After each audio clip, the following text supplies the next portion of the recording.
அவனியாகி அறியொணா பொருளதாகி தொண்டர்கள் குருவுமாகி புகழறு தெய்வமாகி எண் திசை போற்ற நின்ற என்னருள்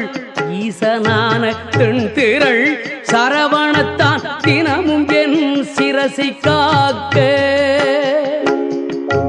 அண்டமாய் அவனியாகி அறியொணா